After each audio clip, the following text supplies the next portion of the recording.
Olá, você acompanha comigo agora no programa Mais Saúde de hoje, uma reportagem sobre a inauguração de um centro para atender crianças e adolescentes com transtorno do espectro autista. No quadro Vacina Sim, fique por dentro dos locais para a aplicação da vacina contra a gripe. E o quadro Fala Doutor desta semana, o assunto é problemas da visão. Fomos às ruas para saber quais as principais dúvidas dos maranhenses. E mais, uma reportagem sobre exercícios físicos que ajudam a aumentar a expectativa de vida. No estúdio, uma entrevista com a médica pediatra Wanda Andrade. Ela vai falar sobre os principais cuidados que os pais devem ter com os filhos na primeira infância. Eu sou Ismael Gama e o programa Mais Saúde está no ar.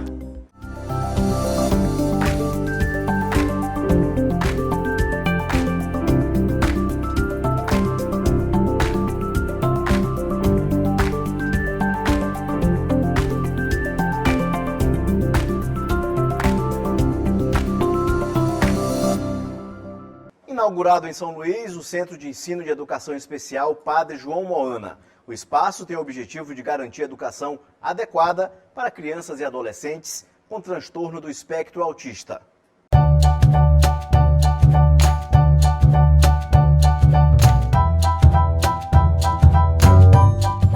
João, Gabriel, Samuel. Nomes que, por trás dos desenhos e das pinturas, revelam histórias de crescimento e superação.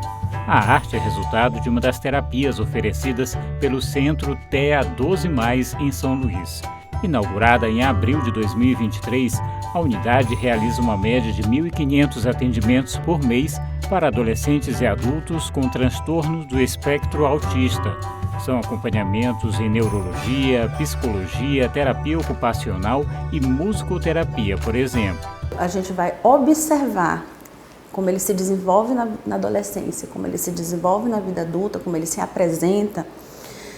Ele vai trazer características muito particulares e que a gente precisa ter conhecimento disso para planejar as demandas terapêuticas dessas pessoas. Então, hoje essas pessoas vêm até a unidade já diagnosticadas. A gente se enquadra dentro do atendimento de saúde pública como um centro especializado.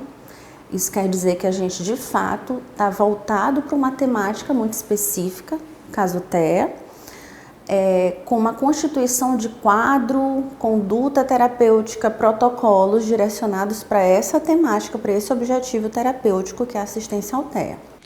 O Giovanni, por exemplo, tem 17 anos, é um dos primeiros pacientes aqui da unidade. Atualmente faz o acompanhamento com o psicólogo e também a atividade de educação física. E a rotina, segundo a família, mudou e muito desde então.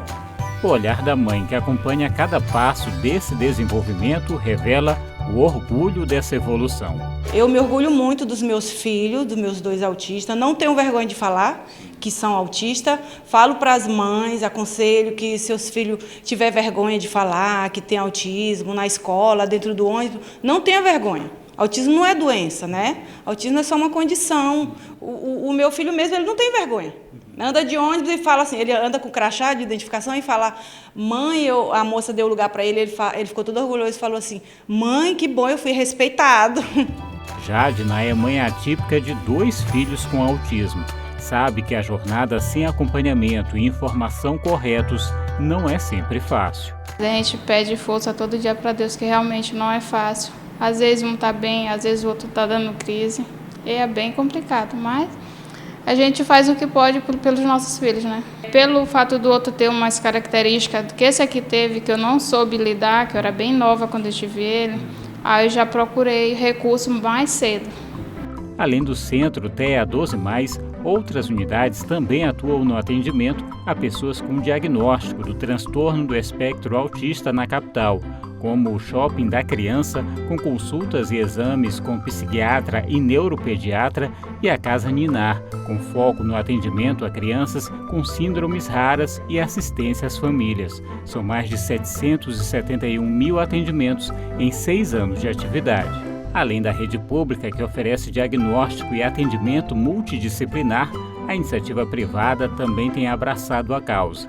Este parque aquático na região metropolitana de São Luís garante acesso gratuito a crianças com autismo e até 2 acompanhantes, sem a necessidade de agendamento. Poliana frequenta o local com o filho João, que tem autismo. Para ela, é mais uma conquista para a rotina de lazer das famílias. Uma importante vitória nossa para dar acesso ao lazer a uma comunidade que durante muito tempo foi invisibilizada e excluída, que passou inclusive a ter direitos de pessoa com deficiência só a partir de 2012. Vem, João! Aê! Muito bem! Com o aumento de casos de gripe em nossa capital, a Secretaria Municipal de Saúde divulga as principais unidades em que a vacina da gripe está disponível. Acompanhe no nosso quadro Vacina Sim.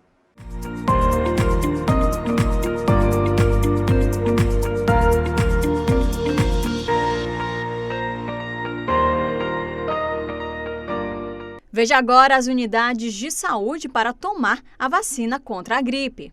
Centro de Saúde Amar, Centro de Saúde Liberdade, Centro de Saúde São Francisco, Centro de Saúde Turu, Centro de Saúde Coab Anil, Genésio Ramos Filho, Dr. José Carlos Macieira, Clodomir Pinheiro Costa, Vila Nova, Centro de Saúde São Cristóvão, Centro de Saúde Fabriciana Moraes, Centro de Saúde Santa Bárbara e Centro de Saúde Antônio Carlos Reis.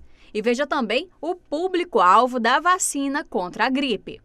Crianças de 6 meses a menores de 6 anos de idade, pessoas a partir de 60 anos, gestantes e puérperas, povos indígenas, trabalhadores da saúde, professores das escolas públicas e privadas, adolescentes menores de 18 anos sob medidas socioeducativas, população privada de liberdade com 18 anos ou mais, funcionários do sistema prisional, pessoas com doenças crônicas não transmissíveis e outras condições clínicas especiais, quilombolas, pessoas com deficiência permanente a partir dos 12 anos de idade, profissionais das forças de segurança e salvamento e das Forças Armadas, pessoas em situação de rua e caminhoneiros, trabalhadores de transporte coletivo rodoviário, de passageiros urbanos e de longo curso e trabalhadores portuários.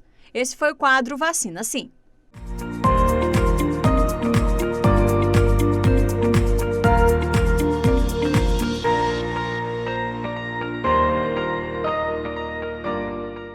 No quadro Fala Doutor desta semana, vamos falar sobre os principais cuidados com a visão.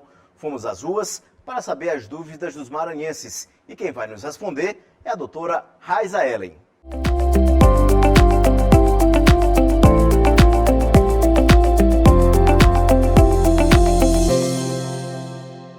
Doutora, eu tenho uma carnezinha no meu olho. O que pode ser? Bom, o pterígio é uma carnezinha que acontece na córnea devido a uma questão genética, mas também uma questão de exposição solar. Eu até costumo falar para meus pacientes que é a carne do trabalhador. Geralmente são pessoas que se expõem muito ao sol. E aí causa essa carnezinha que causa uma inflamação no olho. Deixa o olho vermelho, deixa a visão embaçada, dá lacrimejamento. E uma coisa muito importante, se você tem essa carnezinha do olho, a gente não recomenda passar o óculos, porque o óculos pode ficar com um grau errado de astigmatismo. Então, o recomendado é primeiro fazer o tratamento dessa carnezinha, que é uma pequena remoção que a gente faz, e em seguida, sim, passar o seu óculos com todo cuidado e corretamente. Doutora, poderia nos explicar o que é o glaucoma? Bom, o glaucoma, o que é o glaucoma? O glaucoma é uma doença do nervo óptico, tá? Que tem uma relação direta com a pressão dos olhos alto.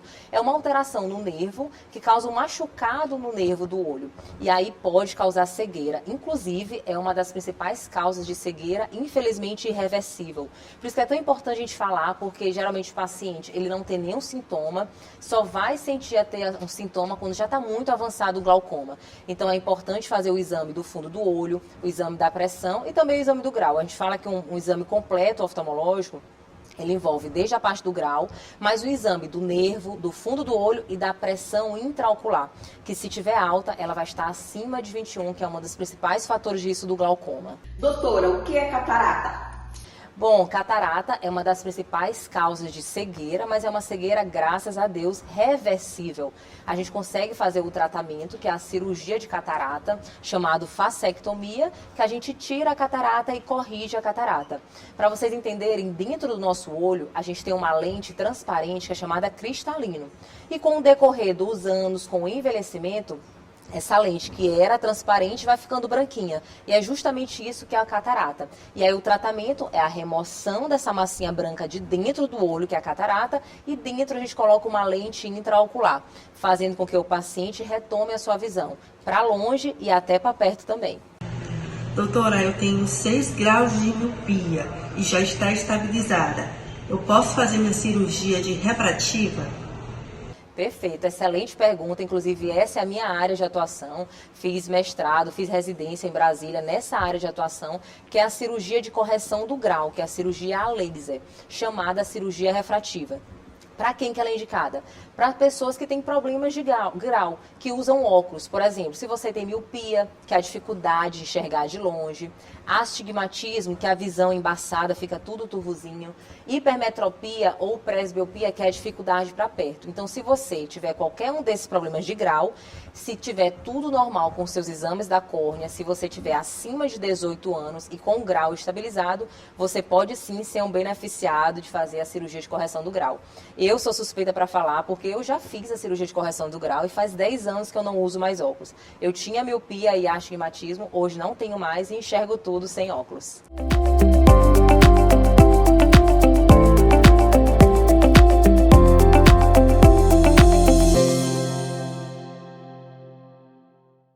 Acompanhe no próximo bloco uma reportagem sobre a prática regular de atividades físicas e seus benefícios para o corpo. E uma entrevista no estúdio com a médica pediatra Wanda Andrade. Ela vai falar sobre os principais cuidados que os pais devem ter com os filhos na primeira infância. Não sai daí, a gente volta já.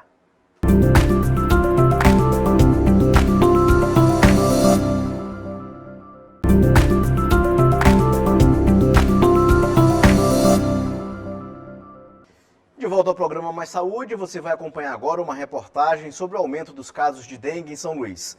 Fato que tem sido alerta para as autoridades de saúde, que têm reforçado os cuidados através de campanhas nos bairros com maiores incidências da doença.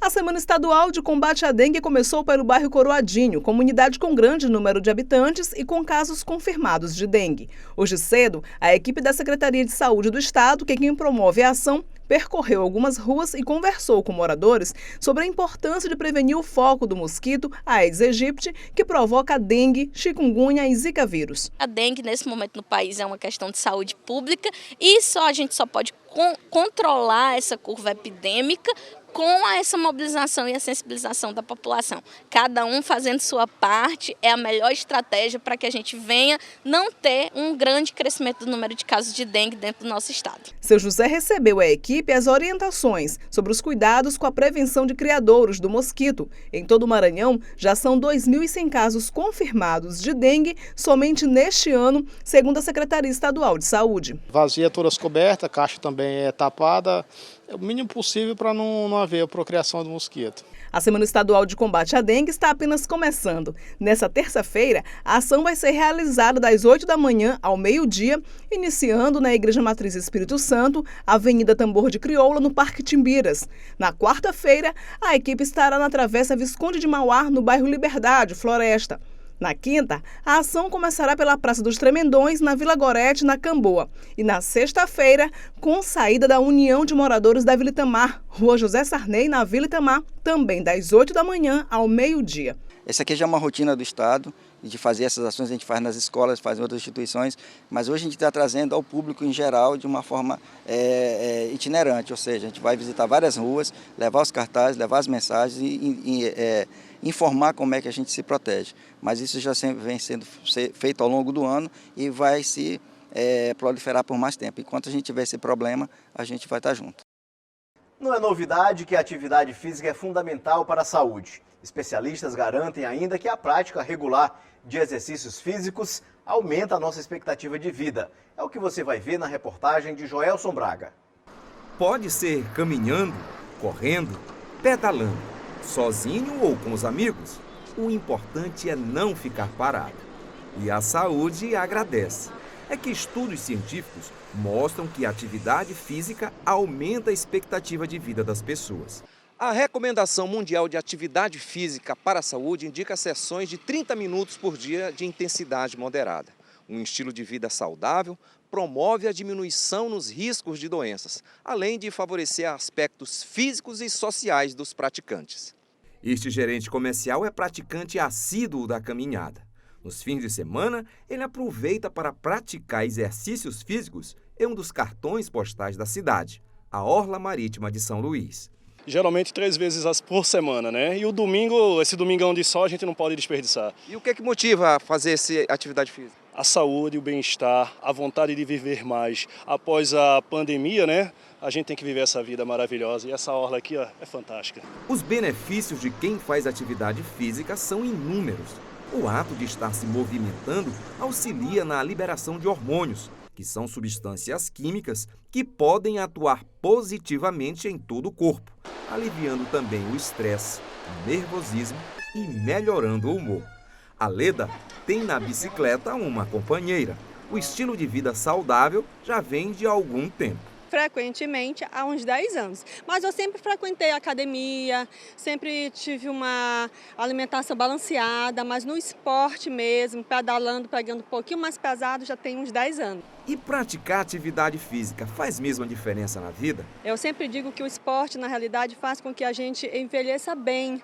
Então, quanto mais o tempo passa, mais forte e mais rejuvenescida a gente se sente. Por isso é que o esporte causa esse impacto grande no nosso dia a dia, porque a gente não sente que está envelhecendo. Veja alguns dos benefícios de quem pratica atividade física regularmente. Ela fortalece o sistema imunológico, diminui a pressão arterial e melhora a circulação sanguínea. Controla a glicemia e complicações da diabetes. Evita a perda óssea. Emagrece e ajuda a controlar o peso.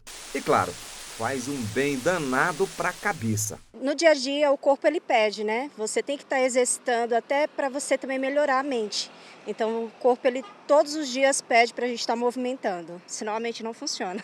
Apesar do principal objetivo ser voltado para a saúde, a atividade física melhora a questão estética, resultando em bem-estar, aumento da autoestima e energia para as atividades do dia a dia. Para servir de incentivo, aos domingos, a Avenida Litorânea, em São Luís, tem um dos lados da pista fechado para o trânsito de veículos e fica exclusivamente liberado para a prática de atividades físicas. E dá para fazer aquele fotão para colocar nas redes sociais. Então, você está esperando o quê? Mexa-se! No programa de hoje, a nossa entrevista é com a médica pediatra Wanda Andrade. Ela vai falar sobre os principais cuidados que os pais devem ter com os filhos na primeira infância, dentre outros assuntos. Seja bem-vinda ao programa, doutora Wanda. Obrigada, Ismael. Primeiramente, quero agradecer pela oportunidade de estar aqui, falando de uma coisa muito importante, que são os cuidados com a criança. Na verdade, os cuidados com a criança começam antes do nascimento, né, doutora? Exato, muito importante. Para um desenvolvimento saudável da criança, a gente deve cuidar desde a barriga, né, desde a gestação. Então, assim que o obstetra liberar, a gente recomenda muito que seja feito exercício físico. Cuidar da alimentação é principal, é importantíssimo, porque o desenvolvimento do cérebro, ele vai começar, né, intraútero ainda. Então, tudo que a mãe alimenta, ela vai passar para o bebê. Então, quanto mais saudável ela se alimentar, mais aquele cérebro que está em desenvolvimento vai ficar mais nutrido. E na hora de que a criança nasce, quais são os primeiros cuidados com exames? Qual a importância do teste do pezinho, por exemplo? Pronto, o teste do pezinho, ele é criado para a gente fazer um rastreio de algumas doenças que, quando eles não são detectados precoce, elas podem manifestar sintomas já muito graves. Então, antes do bebê apresentar os sintomas, a gente já detecta e já faz o tratamento e inicia os cuidados. Além do teste do pezinho, o que é mais indispensável de se fazer? A gente tem 5 triagens neonatais, que são o teste do olhinho, para verificar se tem alguma malformação de olho, né, ou catarata congênita, teste do ouvidinho, para ver se tem algum déficit auditivo, que vai levar futuramente a criança a ter um déficit no desenvolvimento. Às vezes a criança não está escutando, não é que ela não acompanha, mas se ela não ouve os comandos, não socializa, ela vai ter um déficit no desenvolvimento. Doutora, em relação à vacinação, a gente passou um período aí com muitas notícias falsas, fake news em relação à vacinação. O que representa a vacinação para a criança nessa primeira fase? Olha, nessa primeira fase, a única imunidade que o bebê toma que ele recebe é através do aleitamento materno. Então, essas vacinas, elas são importantes porque elas são o que vão ajudar o bebê, nessa fase que ele está mais indefeso, a combater alguns vírus que podem, né, entrando em contato, causar muitos danos que são basicamente irreversíveis às vezes. E como é o trabalho do pediatra nessa primeira fase, depois do nascimento, depois de ter feito todo o acompanhamento do pré-natal até o nascimento, como é o trabalho do médico pediatra a partir daí? A primeira consulta com o pediatra, depois da sala de parto, que é quando o pediatra recebe a criança da mãe e faz os primeiros cuidados, é com 7 dias de vida. Essa consulta é importante porque nessa consulta a gente vai avaliar várias coisas, né? Tem uma vitamina que a gente já começa nesses 7 dias e também a gente avalia algumas malformações. Também tem muito recorrente, principalmente cada dia mais, a ocorrência de icterícia neonatal, que é aquele amarelão que o bebê apresenta. Fora, a gente avalia também ganho de peso para ver se o aleitamento está adequado ou não. Em relação ao aleitamento, a recomendação é que seja até qual período? Quantos meses? Exclusivo, a Sociedade Brasileira de Pediatria recomenda que seja feito até os 6 meses. A partir dos 6 meses, né, se a criança tiver sinais de prontidão, que a gente possa introduzir alimentos, a gente já pode reduzir o número de mamadas, mas ainda assim ela continua sendo importante, mas não como um fator nutricional, mas sim como um fator de imunidade. Cada situação é uma situação. Em relação à alimentação, como introduzir frutas? Qual é a recomendação para os pais, para as mães? Geralmente ela é a partir dos 6 meses de vida. A criança tem que apresentar alguns sinais de prontidão, que a gente chama, que é ficar sentado, isso para diminuir o risco de engasgo. Então a criança tem que ficar sentada, sem apoio. Ela tem que ter interesse de pegar o alimento e colocar na boca. Tudo isso a gente avalia para a gente possa introduzir uma alimentação que seja mais branda no começo e assim a gente vai progredindo conforme o tempo. E nessa fase de introdução de novos alimentos, o que não se recomenda, doutora? O que a gente não recomenda, que a sociedade não recomenda, são os alimentos industrializados, né? Açúcar, refrigerantes, esses Danone que a gente vê comumente oferecendo, a gente não orienta. Doutora, e a importância da higienização correta da criança? Alguns pais ainda falham nessa primeira fase, às vezes por não terem um conhecimento, não terem se preparado para esse momento? É cada dia menos comum, né? Graças a Deus, com acesso à informação, a gente vê que está diminuindo esses casos, né, de não conhecimento dos cuidados, mas ainda assim a gente encontra. Em relação ao desenvolvimento físico, como é possível monitorar isso daí? Certo. A gente tem um acompanhamento pediátrico, né? Pelo SUS, a gente tem um calendário. Então, primordialmente, a criança deve ser avaliada pelo pediatra todo mês e a gente tem marcos conforme a idade que a gente avalia. Por exemplo, um bebê de 4 meses começa a sentar com apoio, né? Com 1 ano, a criança ela já deve estar caminhando sem apoio e falando pelo menos uma ou 3 palavras. Então, tudo isso a gente avalia conforme o mês na consulta pediátrica. Doutora, também é cada vez mais comum, e a gente percebe o uso de telas por crianças. Às vezes elas são mais desenvoltas do que alguns adultos com o uso de telas. Qual é o perigo dessa introdução precoce de telas, de celular ou de televisão, seja o que for? Cada vez mais precoce a introdução de telas nas crianças e é uma coisa que preocupa bastante, porque ela vai alterar e vai influenciar muito no desenvolvimento tanto cognitivo como social e principalmente social da criança. Ela vai conviver menos, vai interagir menos com outras crianças. Isso favorece tanto o sedentarismo como depressão e outros distúrbios também neurológicos e psicossomáticos. E em relação à questão do sono, isso pode atrapalhar também? Como é que os pais devem agir? Altera, com certeza. A tela deixa a criança num estado de alerta. E o próprio vício, né? Chega um tempo que o vício é tão grande que o corpo fica pedindo para que seja feito o uso de tela. Então, por isso que a gente não recomenda. Em relação à consulta médica regular, o que é necessário? Qual é o período adequado para se fazer, além desses meses iniciais? Qual é a frequência de voltar ao médico pediatra para ver se está tudo correto? Até o primeiro ano de vida, a gente orienta que sejam feitas consultas mensais, juntamente para a gente ir avaliando esse desenvolvimento, que é muito importante. Caso a gente avalie que tem algum déficit de desenvolvimento, ou algum marco que não encontrou, ou não está ganhando peso adequado, ou não está crescendo, tudo isso é muito importante, porque pode sugerir algumas outras alterações, doenças, então a gente cabe ao pediatra investigar. Doutora, e em relação à escola e creche, qual é o momento adequado? A gente vem percebido ultimamente que as crianças estão aprendendo a ler mais rápido, né? A falar mais rápido também, algumas com muita desenvoltura com as palavras. Qual o período ideal para se matricular na creche, na escola? Como é que é? Olha, é muito mais comum hoje em dia a gente ver criança mais envolvida por excesso de estímulo. Isso é benéfico para a criança. Em relação à creche, eu acho que vai muito da condição da família, saber o momento mais oportuno. Geralmente, a partir dos 2 anos, a criança ela fica com a imunidade mais fortalecida e menos suscetível a evoluir de formas graves com um contato com vírus, que geralmente esses aglomerados, que são a creche, elas favorecem. Sim, e em relação, tem criança, não é por ser criança que não deve fazer atividade física, né? Isso. Como é que é esse monitoramento que os pais devem fazer? Bebês também fazem, a gente percebe que também em algumas situações tem bebês nadando, fazendo aula de natação, quem pode, né? Isso. O exercício físico, ele é benéfico para todo mundo, né?